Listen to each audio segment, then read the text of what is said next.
ॐ श्री गणेशाय नमः। अथ श्री पंचमुखी हनुमत् कवचम्। ॐ श्री पंचवदनाय आञ्जनेयाय नमः। विनियोगः। ॐ अस्य श्री पंचमुख हनुमत कवच मंत्रस्य ब्रह्मा ऋषिः गायत्री छन्दः पंचमुख विराट हनुमान् देवता।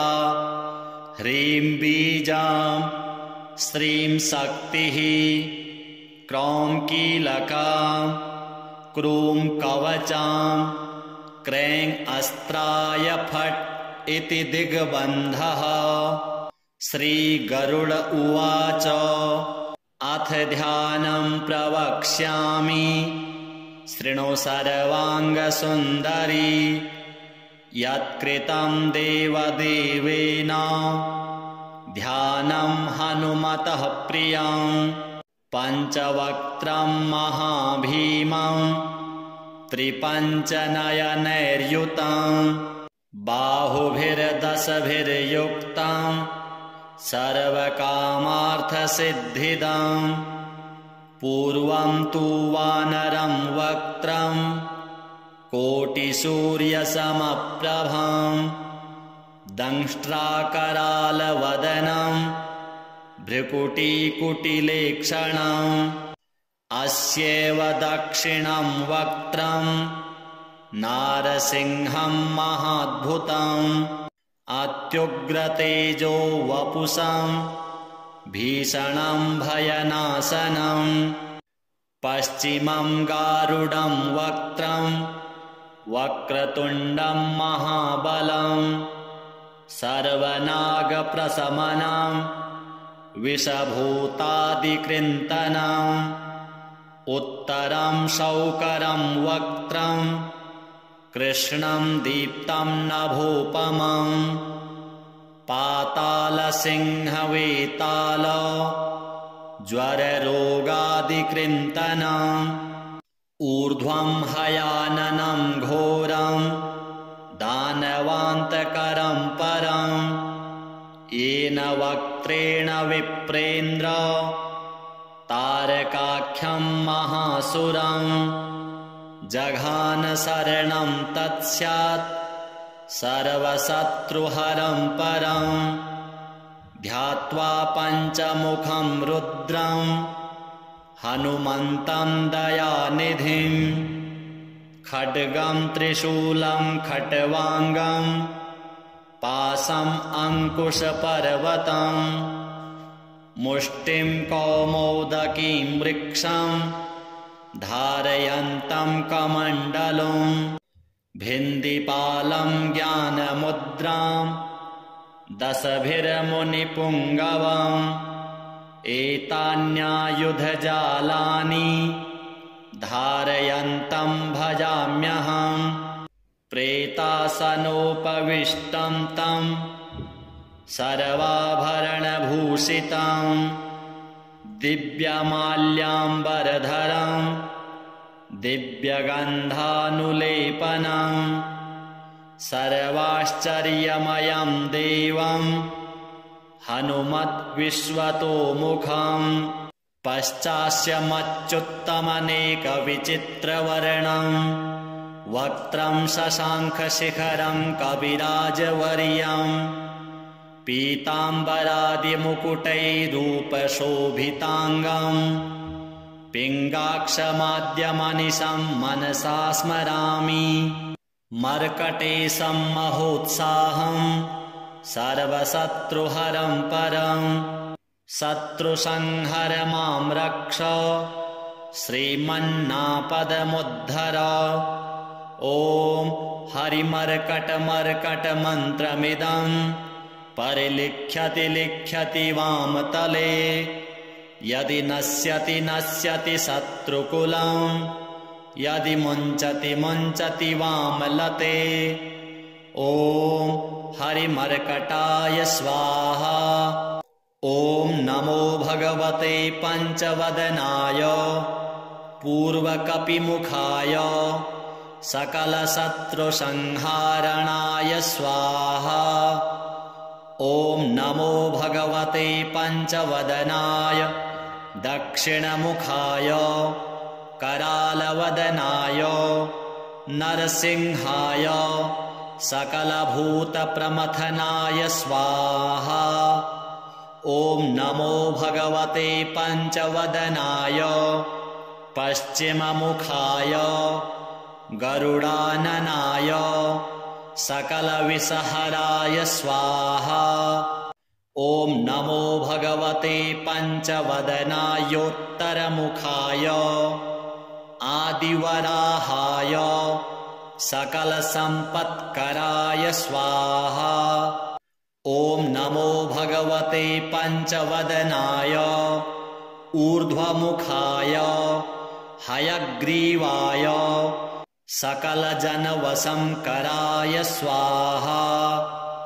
ॐ अस्य श्री पञ्चमुख हनुमन्मन्त्रस्य श्रीरामचन्द्र ऋषिः अनुष्टुप् छन्दः पञ्चमुख वीर हनुमान् देवता हनुमानिति बीजं वायुपुत्र इति शक्तिः अञ्जनीसुत इति कीलकम् श्रीरामदूत हनुमत्प्रसाद सिद्ध्यर्थे जपे विनियोगः इति ऋष्यादिकं विन्यस्य।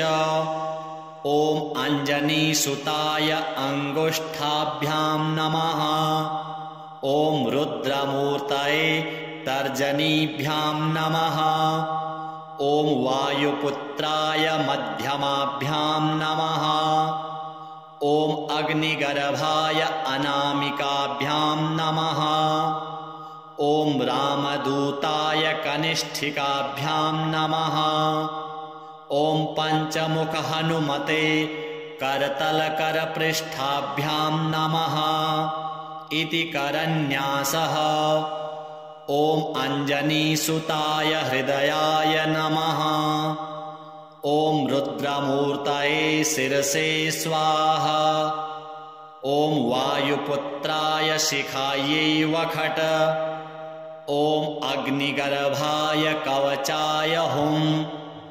ॐ रामदूताय नेत्रत्रयाय वखट। ॐ पञ्चमुख हनुमते अस्त्राय फट। पञ्चमुख हनुमते स्वाहा इति दिग्बन्धः। ध्यानम्। वन्दे वानरनारसिंह खगराट् क्रोडाश्ववक्रान्वितम् दिव्यालङ्करणं त्रिपश्च नयनं दैदीप्यमानं रुचा हस्ताब्जैरशिखेटपुस्तकसुधा कुम्भाङ्कुशादिहलम् खट्वाङ्गं फणिभूरुहं दशभुजं सर्वारिवीरापहम्। ॐ श्रीरामदूताय आञ्जनेयाय वायुपुत्राय महाबलपराक्रमाय सीतादुःखनिवारणाय लङ्कादहनकारणाय महाबलप्रचण्डाय फाल्गुनसखाय कोलाहलसकल ब्रह्माण्डविश्वरूपाय सप्तसमुद्रनिर्लङ्घनाय पिङ्गलनयनायामितविक्रमाय सूर्यबिम्बफलसेवनाय दुष्टनिवारणाय दृष्टिनिरालङ्कृताय सञ्जीवनि सञ्जीविताङ्गद लक्ष्मणमहाकपिसैन्यप्राणदाय दशकण्ठविध्वंसनाय रामेष्टाय महाफाल्गुनसखाय सीतासहित रामवरप्रदाय षट्प्रयोगागम पञ्चमुख वीर हनुमन् मन्त्रजपे विनियोगः। ॐ हरिमर्कटमर्कटाय बम बम बम बम बम वौषट स्वाहा। ॐ हरिमर्कटमर्कटाय फं फं फं फं फं फट स्वाहा। ॐ हरिमर्कटमर्कटाय खेम खेम खेम खेम खेम मारणाय स्वाहा। ॐ हरिमर्कटमर्कटाय लुं लुं लुं लुं लुं आकर्षित सकल संपत्कराय स्वाहा। ॐ हरिमर्कटमर्कटाय धं धं धं धं धं शत्रुस्तंभनाय स्वाहा। ॐ टं टं टं टं टं कूर्ममूर्तये पंचमुखवीर हनुमते परयंत्र परतंत्रोच्चाटनाय स्वाहा। ॐ कं खं गं घं ङं चं छं जं झं यं टं ठं डं ढं अणं तं थं दं धं नं पं फं बं भं मं यं रं लं वं शं शं सं हं लं सः स्वाहा इति दिग्बन्धः। ॐ पूर्वकपिमुखाय पंचमुख हनुमते टं टं टं टं टं सकलशत्रुसंहारणाय स्वाहा। ॐ दक्षिणमुखाय पंचमुख हनुमते करालवदनाय नरसिंहाय ॐ ह्रां ह्रीं ह्रूं ह्रैं ह्रौं ह्रः सकलभूतप्रेतदमनाय स्वाहा। ॐ पश्चिममुखाय गरुडाननाय पंचमुख हनुमते मं मं मं मं मं सकलविषहराय स्वाहा। ॐ उत्तरमुखायादिवराहाय लं लं लं लं लं नृसिंहाय नीलकण्ठमूर्तये पंचमुख हनुमतये स्वाहा। ॐ ऊर्ध्वमुखाय हयग्रीवाय रुं रुं रुं रुं रुं रुद्रमूर्तये सकलप्रयोजन निर्वाहकाय स्वाहा। ॐ अञ्जनीसुताय वायुपुत्राय महाबलाय सीताशोकनिवारणाय श्रीरामचन्द्रकृपापादुकाय महावीर्यप्रमथनाय ब्रह्माण्डनाथाय कामदाय पंचमुखवीर हनुमते स्वाहा। भूतप्रेतपिशाच ब्रह्मराक्षस साकिनी डाकिनी अंतरिक्षग्रह परयंत्र परतंत्रोच्चाटनाय स्वाहा। सकल प्रयोजन निर्वाहकाय पंचमुखवीर हनुमते श्रीरामचंद्रवर प्रसादाय जं जं जं जं जं स्वाहा।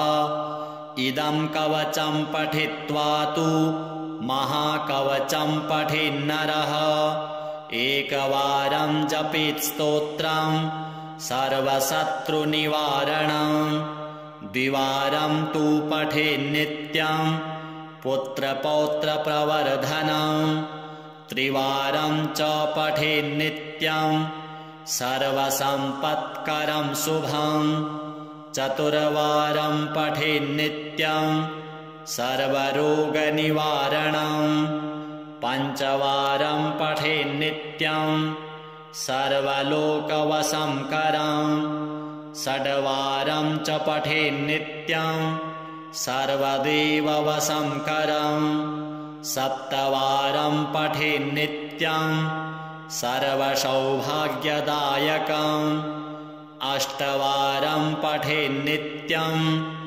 इष्टकामार्थसिद्धिदं नववारं पठेन्नित्यं राजभोगमवाप्नुयात् दशवारं पठेन्नित्यं त्रैलोक्यज्ञानदर्शनं रुद्रावृत्तिं पठेन्नित्यं सर्वसिद्धिर्भवेद्ध्रुवं कवचस्मतरणेनैव महाबलमवाप्नुयात् श्री हनुमतार्पणमस्तु। ॐ श्री पंचवदनाय आञ्जनेयाय नमः। विनियोगः। ॐ अस्य श्री पंचमुख हनुमत कवच मंत्रस्य ब्रह्मा ऋषिः गायत्री छन्दः पंचमुख विराट हनुमान् देवता। ह्रीं बीजां श्रीं शक्तिः क्रौं कीलकां क्रूं कवचां क्रैं अस्त्राय फट् इति दिग्बन्धः।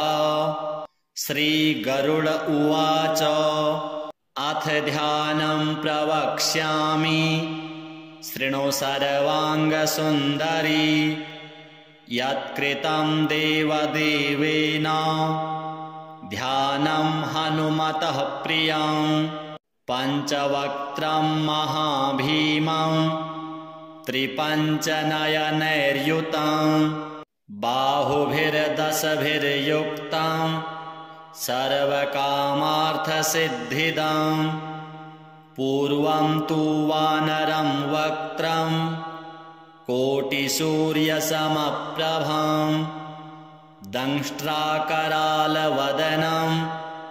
भ्रुकुटीकुटिलेक्षणम् अस्यैव दक्षिणं वक्त्रं नारसिंहं महाद्भुतम् अत्युग्रतेजो वपुषं भीषणं भयनाशनं पश्चिमं गारुडं वक्त्रं वक्रतुण्डं महाबलं सर्वनागप्रशमनं विषभूतादिकृन्तनम् उत्तरं शौकरं वक्त्रं कृष्णं दीप्तं नभोपमं पातालसिंहवेताल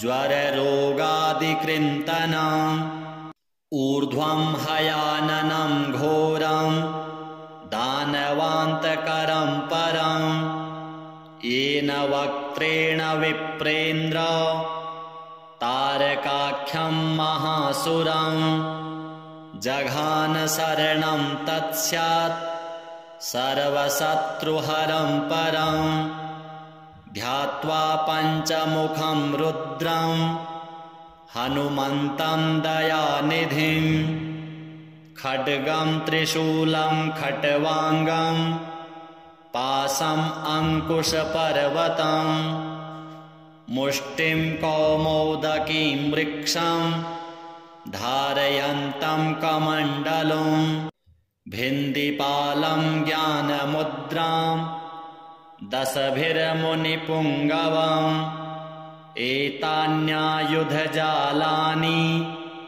धारयन्तं भजाम्यहं प्रेतासनोपविष्टं तं सर्वाभरणभूषितं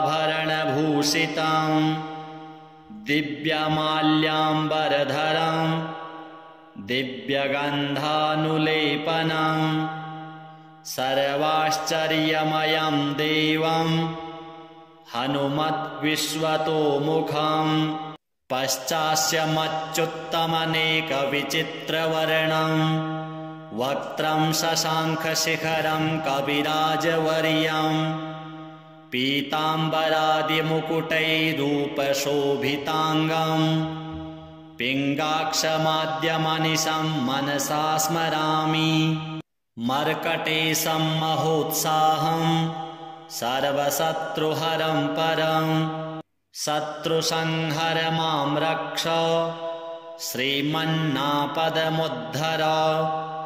ॐ हरिमर्कटमर्कटमन्त्रमिदं परिलिख्यति लिख्यति वामतले यदि नश्यति नश्यति शत्रुकुलं यदि मुञ्चति मुञ्चति वामलते। ॐ हरिमर्कटाय स्वाहा। ॐ नमो भगवते पञ्चवदनाय पूर्वकपिमुखाय सकलशत्रुसंहारणाय स्वाहा। ॐ नमो भगवते पञ्चवदनाय दक्षिणमुखाय करालवदनाय नरसिंहाय सकलभूतप्रमथनाय स्वाहा। ॐ नमो भगवते पञ्चवदनाय पश्चिममुखाय गरुडाननाय सकलविषहराय स्वाहा। ॐ नमो भगवते पञ्चवदनायोत्तरमुखाय आदिवराहाय सकलसम्पत्कराय स्वाहा। ॐ नमो भगवते पञ्चवदनाय ऊर्ध्वमुखाय हयग्रीवाय सकलजनवशंकराय स्वाहा। ॐ अस्य श्री पञ्चमुख हनुमन् मन्त्रस्य श्रीरामचन्द्र ऋषिः अनुष्टुप् छन्दः पञ्चमुख वीर हनुमान् देवता हनुमानिति बीजं वायुपुत्र इति शक्तिः अञ्जनीसुत इति कीलकम् श्रीरामदूत हनुमत्प्रसाद सिद्ध्यर्थे जपे विनियोगः इति ऋष्यादिकं विन्यस्य। ॐ अञ्जनीसुताय अङ्गुष्ठाभ्यां नमः। ॐ रुद्रमूर्तये तर्जनीभ्यां नमः। ॐ वायुपुत्राय मध्यमाभ्यां नमः। ॐ अग्निगर्भाय अनामिकाभ्यां नमः। ॐ रामदूताय कनिष्ठिकाभ्यां नमः। ॐ पञ्चमुख हनुमते करतलकरपृष्ठाभ्यां नमः इति करन्यासः। ॐ अञ्जनीसुताय हृदयाय नमः। ॐ रुद्रमूर्तये शिरसे स्वाहा। ॐ वायुपुत्राय शिखायै वखट। ॐ अग्निगर्भाय कवचाय हुम्।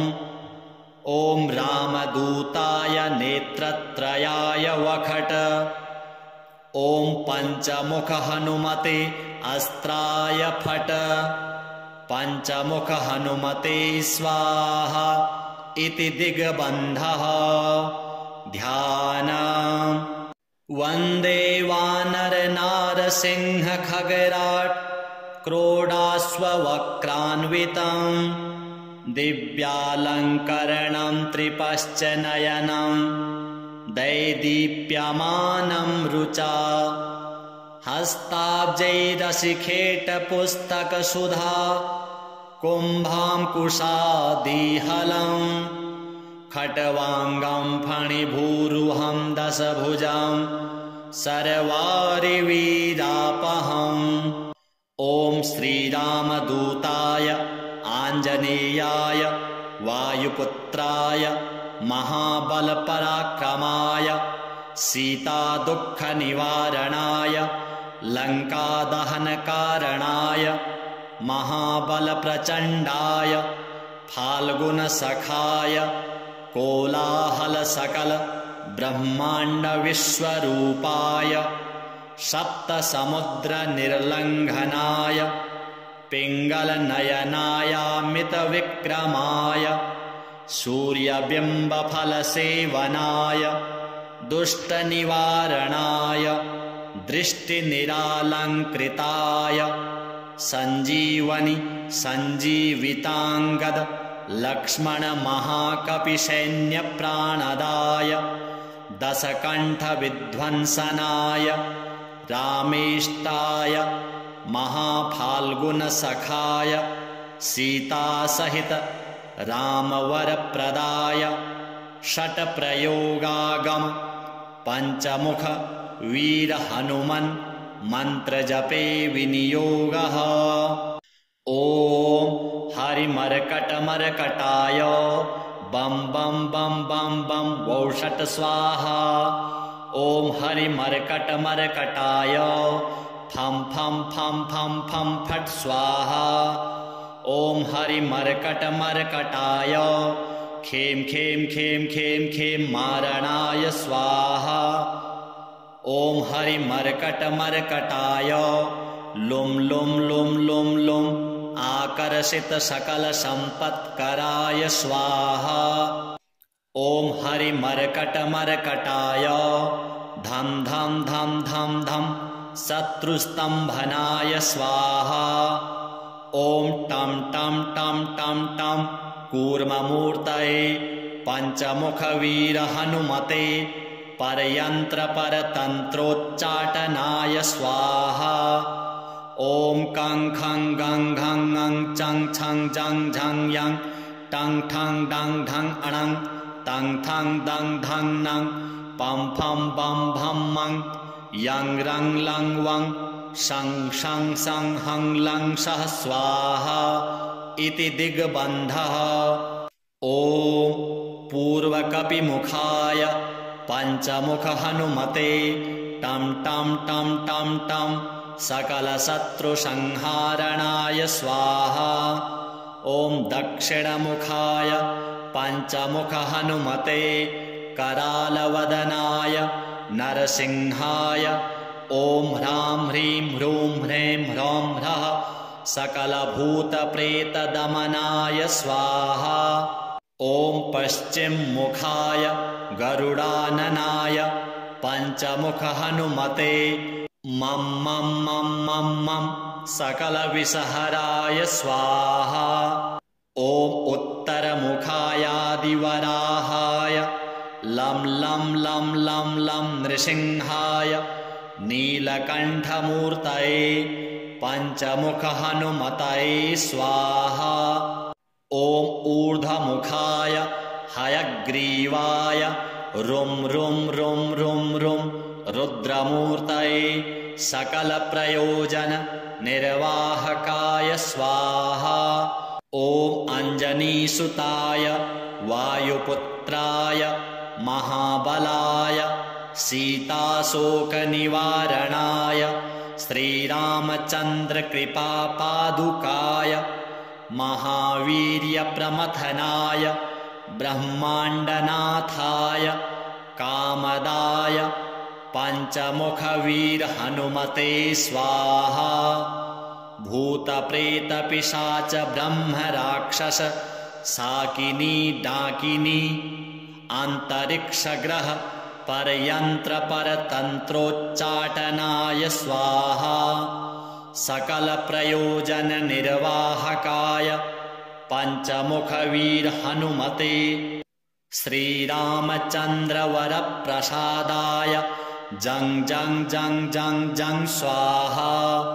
इदं कवचं पठित्वा तु महाकवचं पठेन्नरः एकवारं जपेत् स्तोत्रं सर्वशत्रुनिवारणं द्विवारं तु पठेन्नित्यं पुत्रपौत्रप्रवर्धनं त्रिवारं च पठेन्नित्यं सर्वसम्पत्करं शुभं चतुर्वारं पठेन्नित्यं सर्वरोगनिवारणं पंचवारं पठेन्नित्यं सर्वलोकवशंकरं षड्वारं च पठेन्नित्यं सर्वदेववशंकरं सप्तवारं पठेन्नित्यं सर्वसौभाग्यदायकं अष्टवारं पठेन्नित्यं इष्टकामार्थसिद्धिदं नववारं पठेन्नित्यं राजभोगमवाप्नुयात् दशवारं पठेन्नित्यं त्रैलोक्यज्ञानदर्शनं रुद्रावृत्तिं पठेन्नित्यं सर्वसिद्धिर्भवेद्ध्रुवं कवचस्मतरणेनैव महाबलमवाप्नुयात् श्रीहनुमतार्पणमस्तु। ॐ श्रीपञ्चवदनाय आञ्जनेयाय नमः। विनियोगः।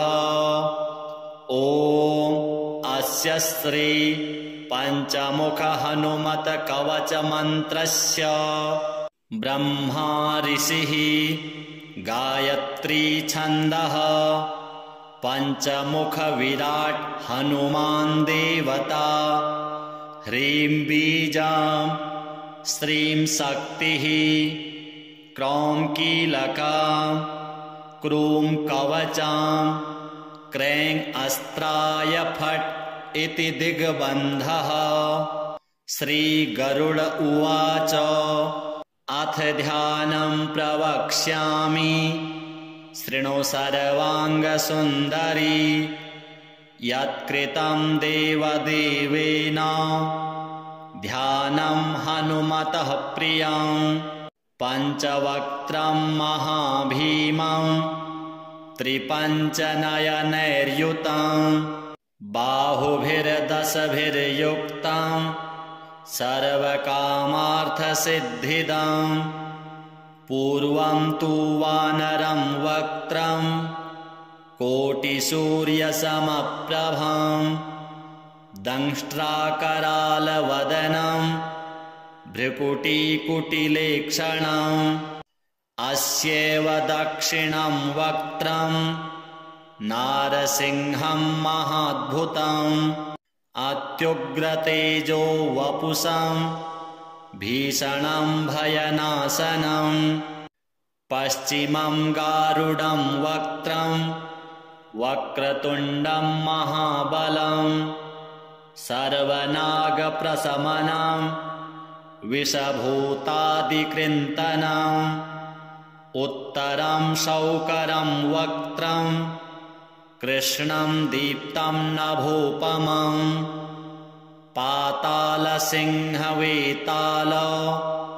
ज्वररोगादिकृन्तनम् ऊर्ध्वं हयाननं घोरं दानवान्तकरं परं येन वक्त्रेण विप्रेन्द्र तारकाख्यं महासुरं जघान शरणं तत्स्यात् सर्वशत्रुहरं परं ध्यात्वा पञ्चमुखं रुद्रं हनुमन्तं दयानिधिं खड्गं त्रिशूलं खट्वाङ्गं पाशम् अङ्कुशपर्वतं मुष्टिं कौमोदकीं वृक्षं धारयन्तं कमण्डलुं भिन्दिपालं ज्ञानमुद्रां दशभिर्मुनिपुङ्गवम् एतान्यायुधजालानि धारयन्तं भजाम्यहं प्रेतासनोपविष्टं तं सर्वाभरणभूषितं दिव्यमाल्याम्बरधरं दिव्यगन्धानुलेपनं सर्वाश्चर्यमयं देवं हनुमद्विश्वतोमुखं पश्चास्यमच्युत्तमनेकविचित्रवर्णं वक्त्रं शशाङ्खशिखरं कविराजवर्यं पीताम्बरादिमुकुटैरूपशोभिताङ्गं पिङ्गाक्षमाद्यमनिशं मनसा स्मरामि मर्कटेशं महोत्साहं सर्वशत्रुहरं परं शत्रुसंहर मां रक्ष श्रीमन्नापदमुद्धर। ॐ हरिमर्कटमर्कटमन्त्रमिदं परिलिख्यति लिख्यति वामतले यदि नश्यति नश्यति शत्रुकुलं यदि मुञ्चति मुञ्चति वामलते। ॐ हरिमर्कटाय स्वाहा। ॐ नमो भगवते पञ्चवदनाय पूर्वकपिमुखाय सकलशत्रुसंहारणाय स्वाहा। ॐ नमो भगवते पञ्चवदनाय दक्षिणमुखाय करालवदनाय नरसिंहाय सकलभूतप्रमथनाय स्वाहा। ॐ नमो भगवते पञ्चवदनाय पश्चिममुखाय गरुडाननाय सकलविषहराय स्वाहा। ॐ नमो भगवते पञ्चवदनायोत्तरमुखाय आदिवराहाय सकलसम्पत्कराय स्वाहा। ॐ नमो भगवते पञ्चवदनाय ऊर्ध्वमुखाय हयग्रीवाय सकलजनवशंकराय स्वाहा। ॐ अस्य श्री पञ्चमुख हनुमन्मन्त्रस्य श्रीरामचन्द्र ऋषिः अनुष्टुप् छन्दः पञ्चमुखवीर हनुमान् देवता हनुमानिति बीजं वायुपुत्र इति शक्तिः अञ्जनीसुत इति कीलकम् श्रीरामदूत हनुमत्प्रसाद सिद्ध्यर्थे जपे विनियोगः इति ऋष्यादिकं विन्यस्य। ॐ अञ्जनीसुताय अङ्गुष्ठाभ्यां नमः। ॐ रुद्रमूर्तये तर्जनीभ्यां नमः। ॐ वायुपुत्राय मध्यमाभ्यां नमः। ॐ अग्निगर्भाय अनामिकाभ्यां नमः। ॐ रामदूताय कनिष्ठिकाभ्यां नमः। ॐ पञ्चमुख हनुमते करतलकरपृष्ठाभ्यां नमः इति करन्यासः। ॐ अञ्जनीसुताय हृदयाय नमः। ॐ रुद्रमूर्तये शिरसे स्वाहा। ॐ वायुपुत्राय शिखायै वखट। ॐ अग्निगर्भाय कवचाय हुम्। ॐ रामदूताय नेत्रत्रयाय वखट। ॐ पञ्चमुख हनुमते अस्त्राय फट। पञ्चमुख हनुमते स्वाहा इति दिग्बन्धः। ध्यानम्। वन्दे वानरनारसिंह खगराट् क्रोडाश्ववक्रान्वितम् दिव्यालङ्करणं त्रिपश्च नयनं दैदीप्यमानं रुचा हस्ताब्जैरशिखेटपुस्तकसुधा कुम्भाङ्कुशादिहलम् खट्वाङ्गं फणिभूरुहं दशभुजं सर्वारिवीरापहम्।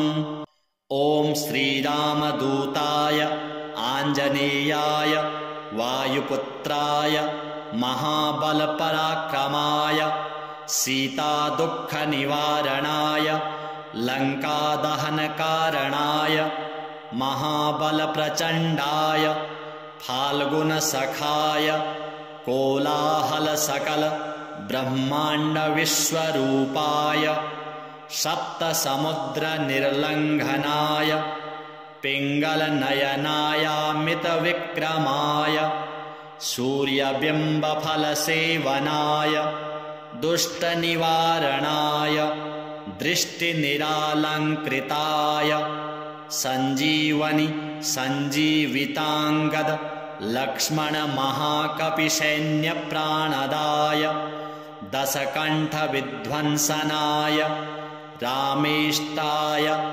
महाफाल्गुनसखाय सीतासहित रामवरप्रदाय षट्प्रयोगागम पञ्चमुख वीर हनुमन् मन्त्रजपे विनियोगः। ॐ हरिमर्कटमर्कटाय बं बं बं बं बं वौषट स्वाहा। ॐ हरिमर्कटमर्कटाय फं फं फं फं फं फट् स्वाहा। ॐ हरिमर्कटमर्कटाय खेम खेम खेम खेम खेम मारणाय स्वाहा। ॐ हरिमर्कटमर्कटाय लुं लुं लुं लुं लुं आकर्षित सकलसम्पत्कराय स्वाहा। ॐ हरिमर्कटमर्कटाय धं धं धं धं धं शत्रुस्तम्भनाय स्वाहा। ॐ टं टं टं टं टं कूर्ममूर्तये पञ्चमुखवीरहनुमते परयन्त्रपरतन्त्रोच्चाटनाय स्वाहा। ॐ कं खं गं घं ङं चं छं जं झं यं टं ठं डं ढं अणं तं थं दं धं नं पं फं बं भं मं यं रं लं वं शं शं सं हं लं सः स्वाहा इति दिग्बन्धः। ॐ पूर्वकपिमुखाय पञ्चमुखहनुमते टं टं टं टं टं सकलशत्रुसंहारणाय स्वाहा। ॐ दक्षिणमुखाय पञ्चमुखहनुमते करालवदनाय नरसिंहाय ॐ ह्रां ह्रीं ह्रूं ह्रें ह्रौं ह्रः सकलभूतप्रेतदमनाय स्वाहा। ॐ पश्चिममुखाय गरुडाननाय पञ्चमुखहनुमते मं मं मं मं मं सकलविषहराय स्वाहा। ॐ उत्तरमुखायादिवराहाय लं लं लं लं लं नृसिंहाय नीलकण्ठमूर्तये पञ्चमुखहनुमतये स्वाहा। ॐ ऊर्ध्वमुखाय हयग्रीवाय रुं रुं रुं रुं रुं रुद्रमूर्तये सकलप्रयोजननिर्वाहकाय स्वाहा। ॐ अञ्जनीसुताय वायुपुत्राय महाबलाय सीताशोकनिवारणाय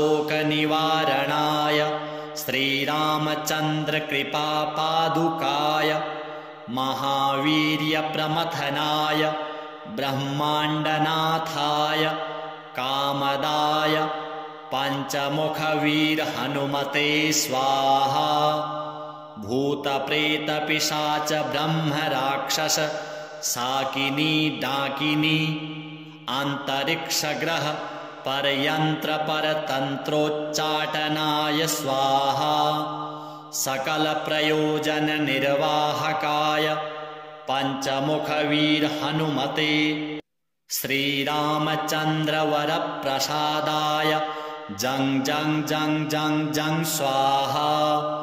इदं कवचं पठित्वा तु महाकवचं पठेन्नरः एकवारं जपेत् स्तोत्रं सर्वशत्रुनिवारणं द्विवारं तु पठेन्नित्यं पुत्रपौत्रप्रवर्धनं त्रिवारं च पठेन्नित्यं सर्वसम्पत्करं शुभं चतुर्वारं पठेन्नित्यं सर्वरोगनिवारणं पञ्चवारं पठेन्नित्यं सर्वलोकवशंकरं षड्वारं च पठेन्नित्यं सर्वदेववशंकरं सप्तवारं पठेन्नित्यं सर्वसौभाग्यदायकं अष्टवारं पठेन्नित्यं इष्टकामार्थसिद्धिदं नववारं पठेन्नित्यं राजभोगमवाप्नुयात् दशवारं पठेन्नित्यं त्रैलोक्यज्ञानदर्शनं रुद्रावृत्तिं पठेन्नित्यं सर्वसिद्धिर्भवेद्ध्रुवं कवचस्मतरणेनैव महाबलमवाप्नुयात्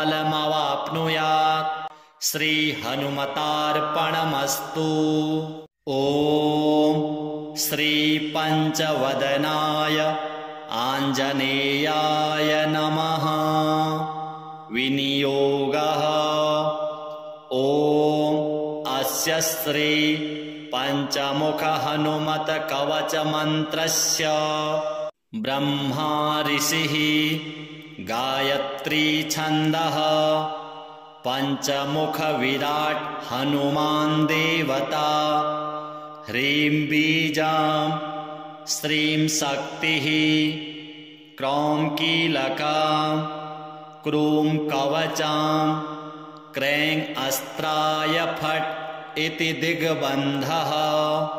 श्रीगरुड उवाच अथ ध्यानं प्रवक्ष्यामि शृणु सर्वाङ्गसुन्दरी यत्कृतं देवदेवेन ध्यानं हनुमतः प्रियं पञ्चवक्त्रं महाभीमं त्रिपञ्चनयनैर्युतं बाहुभिर्दशभिर्युक्तं सर्वकामार्थसिद्धिदं पूर्वं तु वानरं वक्त्रं कोटिसूर्यसमप्रभं दंष्ट्राकरालवदनं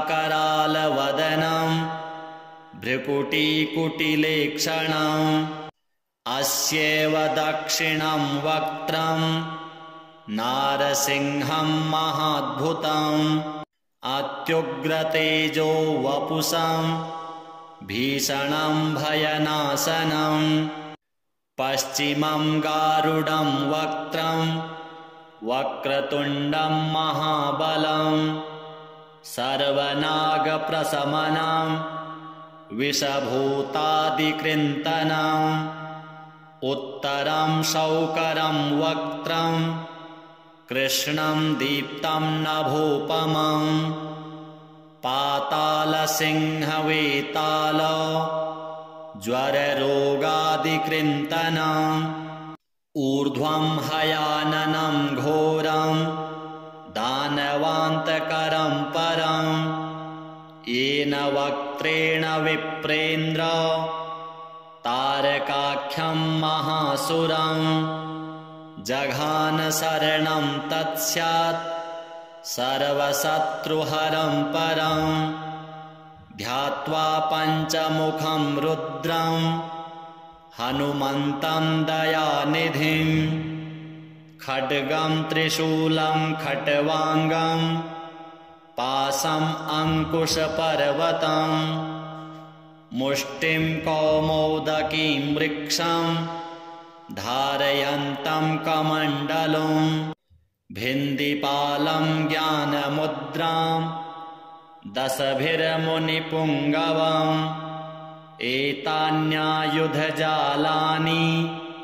धारयन्तं भजाम्यहम् प्रेतासनोपविष्टं तं सर्वाभरणभूषितं दिव्यमाल्याम्बरधरं दिव्यगन्धानुलेपनं सर्वाश्चर्यमयं देवं हनुमद्विश्वतोमुखं पश्चास्यमच्युत्तमनेकविचित्रवर्णं वक्त्रं शशाङ्खशिखरं कविराजवर्यं पीताम्बरादिमुकुटैरूपशोभिताङ्गं पिङ्गाक्षमाद्यमनिशं मनसा स्मरामि मर्कटेशं महोत्साहं सर्वशत्रुहरं परं शत्रुसंहर मां रक्ष श्रीमन्नापदमुद्धर ॐ हरिमर्कटमर्कटमन्त्रमिदं परिलिख्यति लिख्यति वामतले यदि नश्यति नश्यति शत्रुकुलं यदि मुञ्चति मुञ्चति वामलते ॐ हरिमर्कटाय स्वाहा। ॐ नमो भगवते पञ्चवदनाय पूर्वकपिमुखाय सकलशत्रुसंहारणाय स्वाहा। ॐ नमो भगवते पञ्चवदनाय दक्षिणमुखाय करालवदनाय नरसिंहाय सकलभूतप्रमथनाय स्वाहा। ॐ नमो भगवते पञ्चवदनाय पश्चिममुखाय गरुडाननाय सकलविषहराय स्वाहा। ॐ नमो भगवते पञ्चवदनायोत्तरमुखाय आदिवराहाय सकलसम्पत्कराय स्वाहा। ॐ नमो भगवते पञ्चवदनाय ऊर्ध्वमुखाय हयग्रीवाय सकलजनवशंकराय स्वाहा।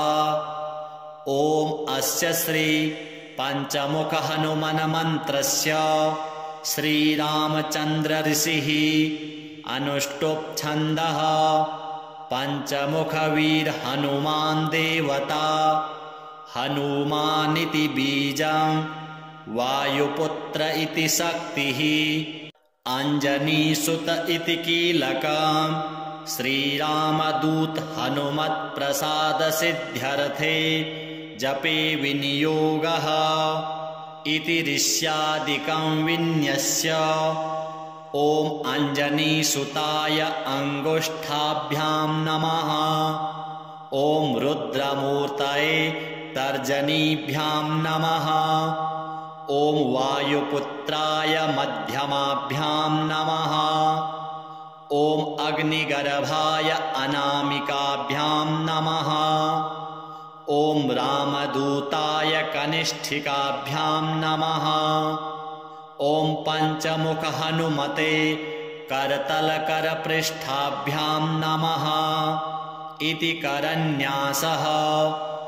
ॐ अञ्जनीसुताय हृदयाय नमः। ॐ रुद्रमूर्तये शिरसे स्वाहा। ॐ वायुपुत्राय शिखायै वखट। ॐ अग्निगर्भाय कवचाय हुम्। ॐ रामदूताय नेत्रत्रयाय वखट।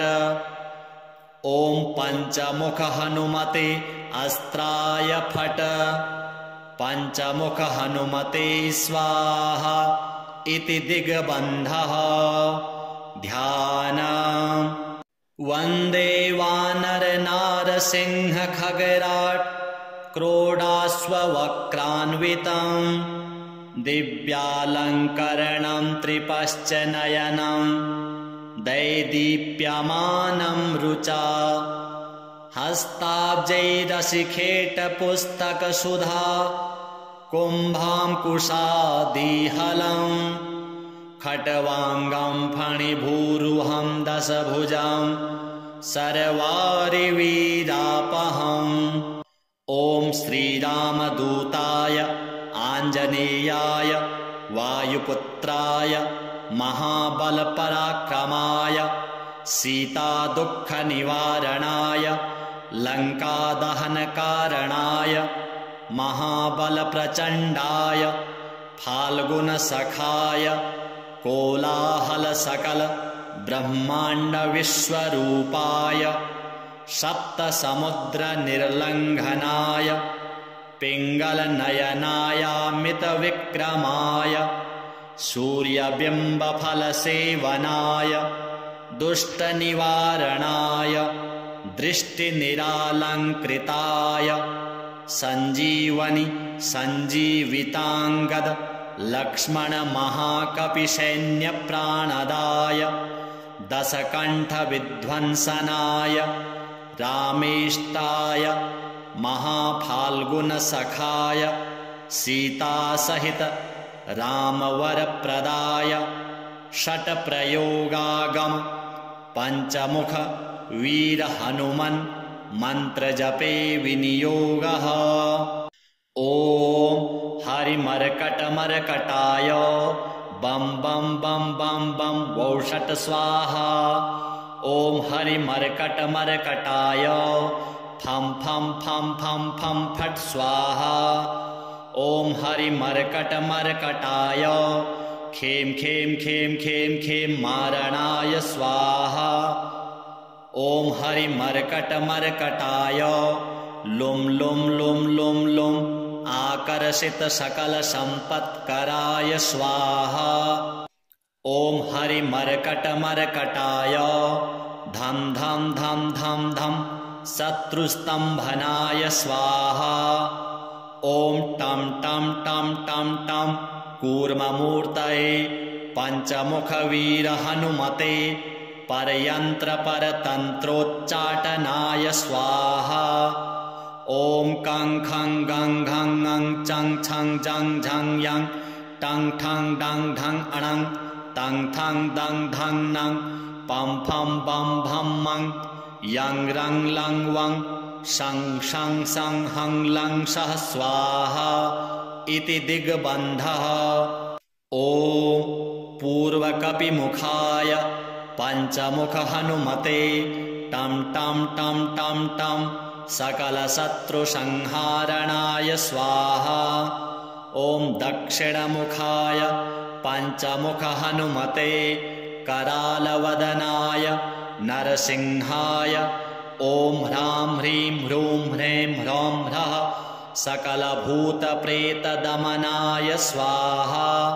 ॐ पश्चिममुखाय गरुडाननाय पंचमुख हनुमते मं मं मं मं मं सकलविषहराय स्वाहा।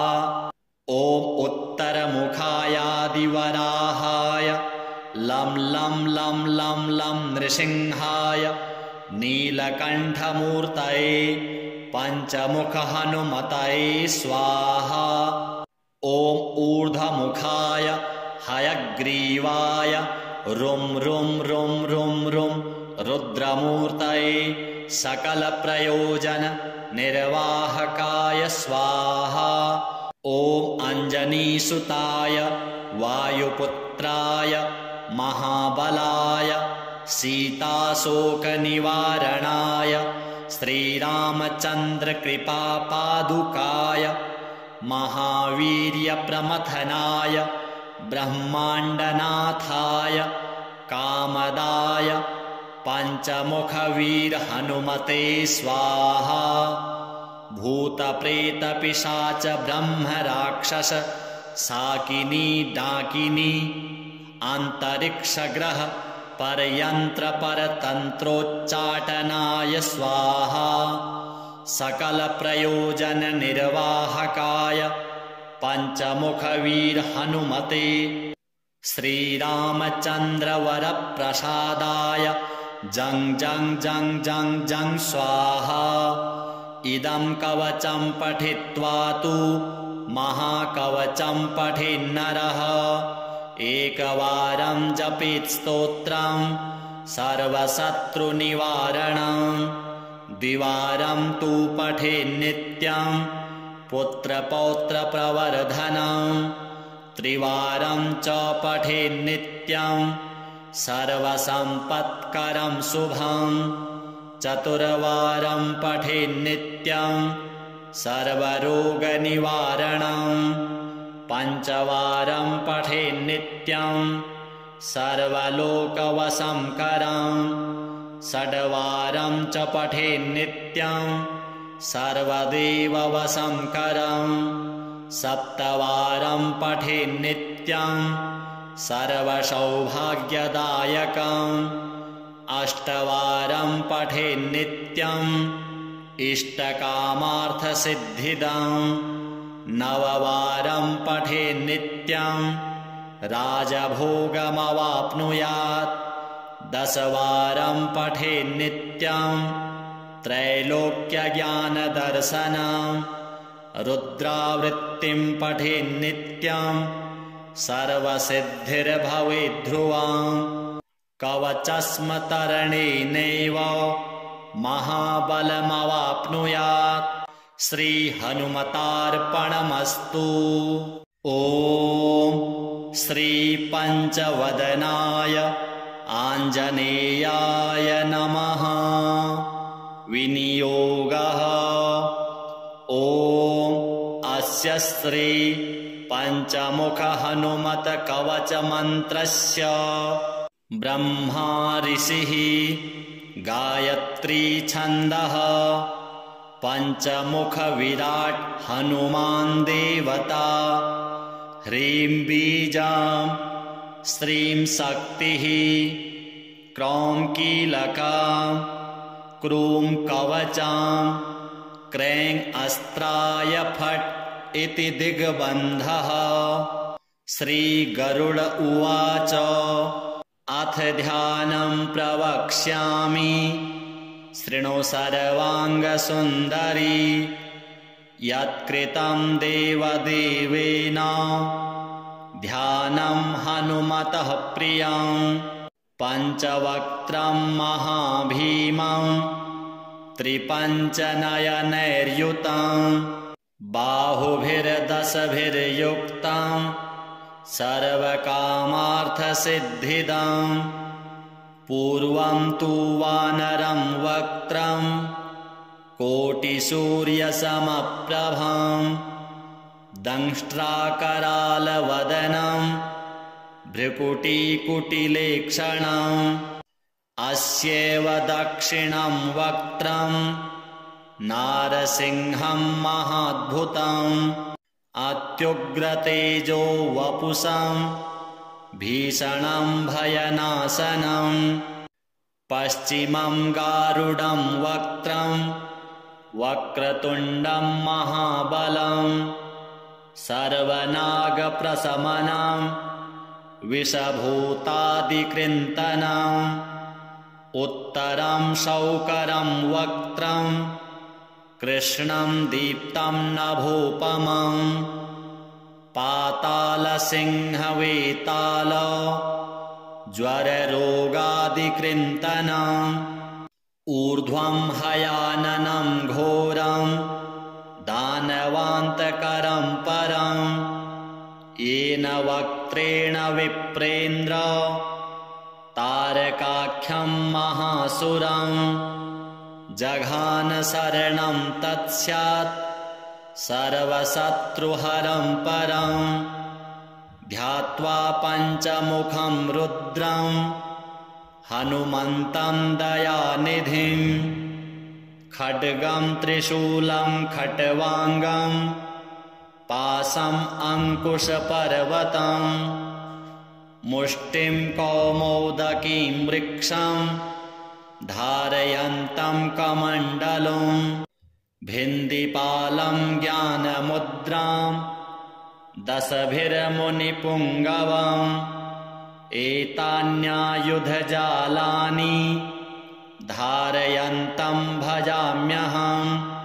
प्रेतासनोपविष्टं तं सर्वाभरणभूषितं दिव्यमाल्याम्बरधरं दिव्यगन्धानुलेपनं सर्वाश्चर्यमयं देवं हनुमद्विश्वतोमुखं।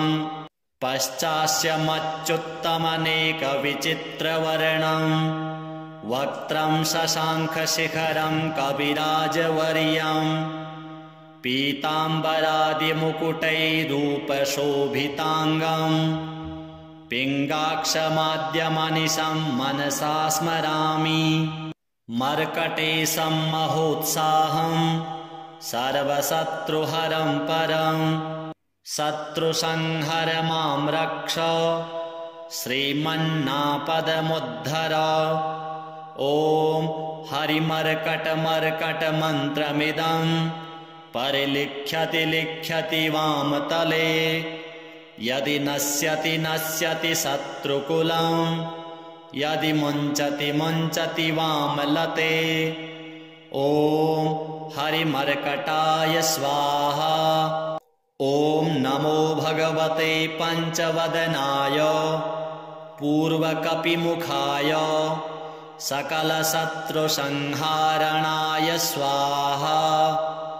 ॐ नमो भगवते पञ्चवदनाय दक्षिणमुखाय करालवदनाय नरसिंहाय सकलभूतप्रमथनाय स्वाहा। ॐ नमो भगवते पञ्चवदनाय पश्चिममुखाय गरुडाननाय सकलविषहराय स्वाहा। ॐ नमो भगवते पञ्चवदनायोत्तरमुखाय आदिवराहाय सकलसम्पत्कराय स्वाहा। ॐ नमो भगवते पञ्चवदनाय ऊर्ध्वमुखाय हयग्रीवाय सकलजनवशंकराय स्वाहा। ॐ अस्य श्री पञ्चमुख हनुमन्मन्त्रस्य श्रीरामचन्द्र ऋषिः अनुष्टुप् छन्दः पञ्चमुख वीर हनुमान् देवता हनुमानिति बीजं वायुपुत्र इति शक्तिः अञ्जनीसुत इति कीलकं श्रीरामदूत हनुमत्प्रसाद सिद्ध्यर्थे जपे विनियोगः इति ऋष्यादिकं विन्यस्य। ॐ अञ्जनीसुताय अङ्गुष्ठाभ्यां नमः। ॐ रुद्रमूर्तये तर्जनीभ्यां नमः। ॐ वायुपुत्राय मध्यमाभ्यां नमः। ॐ अग्निगर्भाय अनामिकाभ्यां नमः। ॐ रामदूताय कनिष्ठिकाभ्यां नमः। ॐ पञ्चमुख हनुमते करतलकरपृष्ठाभ्यां नमः इति करन्यासः। ॐ अञ्जनीसुताय हृदयाय नमः। ॐ रुद्रमूर्तये शिरसे स्वाहा। ॐ वायुपुत्राय शिखायै वखट। ॐ अग्निगर्भाय कवचाय हुं। ॐ रामदूताय नेत्रत्रयाय वखट। ॐ पञ्चमुख हनुमते अस्त्राय फट। पञ्चमुख हनुमते स्वाहा इति दिग्बन्धः। ध्यानम्। वन्दे वानरनारसिंह खगराट् क्रोडाश्ववक्रान्वितं दिव्यालङ्करणं त्रिपश्च नयनं दैदीप्यमानं रुचा हस्ताब्जैरशिखेटपुस्तकसुधा कुम्भाङ्कुशादिहलं खट्वाङ्गं फणिभूरुहं दशभुजं सर्वारिवीरापहम्। ॐ श्रीरामदूताय आञ्जनेयाय वायुपुत्राय महाबलपराक्रमाय सीतादुःखनिवारणाय लङ्कादहनकारणाय महाबलप्रचण्डाय फाल्गुनसखाय कोलाहलसकल ब्रह्माण्डविश्वरूपाय सप्तसमुद्रनिर्लङ्घनाय पिङ्गलनयनायामितविक्रमाय सूर्यबिम्बफलसेवनाय दुष्टनिवारणाय दृष्टिनिरालङ्कृताय सञ्जीवनि सञ्जीविताङ्गद लक्ष्मणमहाकपिसैन्यप्राणदाय दशकण्ठविध्वंसनाय रामेष्टाय महाफाल्गुनसखाय सीतासहित रामवरप्रदाय षट्प्रयोगागम पञ्चमुख वीर हनुमन् मन्त्रजपे विनियोगः। ॐ हरिमर्कटमर्कटाय बं बं बं बं बं वौषट स्वाहा। ॐ हरिमर्कटमर्कटाय फं फं फं फं फं फट् स्वाहा। ॐ हरिमर्कटमर्कटाय खें खें खें खें खें मारणाय स्वाहा। ॐ हरिमर्कटमर्कटाय लुं लुं लुं लुं लुं आकर्षित सकल संपत्कराय स्वाहा। ॐ हरिमर्कटमर्कटाय धं धं धं धं धं शत्रुस्तम्भनाय स्वाहा। ॐ टं टं टं टं टं कूर्ममूर्तये पञ्चमुखवीरहनुमते परयन्त्रपरतन्त्रोच्चाटनाय स्वाहा। ॐ कं खं गं घं ङं चं छं जं झं यं टं ठं डं ढं अणं तं थं दं धं नं पं फं बं भं मं यं रं लं वं शं शं सं हं लं सः स्वाहा इति दिग्बन्धः। ॐ पूर्वकपिमुखाय पञ्चमुखहनुमते टं टं टं टं टं सकलशत्रुसंहारणाय स्वाहा। ॐ दक्षिणमुखाय पञ्चमुखहनुमते करालवदनाय नरसिंहाय ॐ ह्रां ह्रीं ह्रूं ह्रें ह्रौं ह्रः सकलभूतप्रेतदमनाय स्वाहा। ॐ पश्चिममुखाय गरुडाननाय पञ्चमुखहनुमते मं मं मं मं मं सकलविषहराय स्वाहा। ॐ उत्तरमुखायादिवराहाय लं लं लं लं लं नृसिंहाय नीलकण्ठमूर्तये पञ्चमुखहनुमतये स्वाहा। ॐ ऊर्ध्वमुखाय हयग्रीवाय रुं रुं रुं रुं रुं रुद्रमूर्तये सकलप्रयोजननिर्वाहकाय स्वाहा। ॐ अञ्जनीसुताय वायुपुत्राय महाबलाय सीताशोकनिवारणाय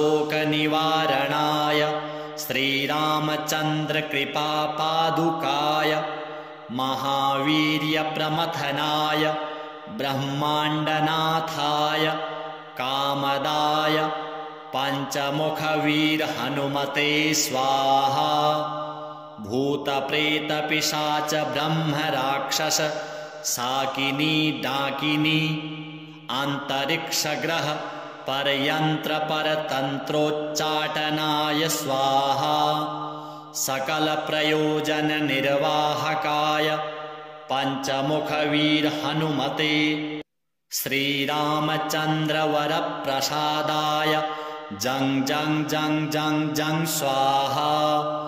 इदं कवचं पठित्वा तु महाकवचं पठेन्नरः एकवारं जपेत् स्तोत्रं सर्वशत्रुनिवारणं द्विवारं तु पठेन्नित्यं पुत्रपौत्रप्रवर्धनं त्रिवारं च पठेन्नित्यं सर्वसम्पत्करं शुभं चतुर्वारं पठेन्नित्यं सर्वरोगनिवारणं पञ्चवारं पठेन्नित्यं सर्वलोकवशंकरं षड्वारं च पठेन्नित्यं सर्वदेववशंकरं सप्तवारं पठेन्नित्यं सर्वसौभाग्यदायकं अष्टवारं पठेन्नित्यं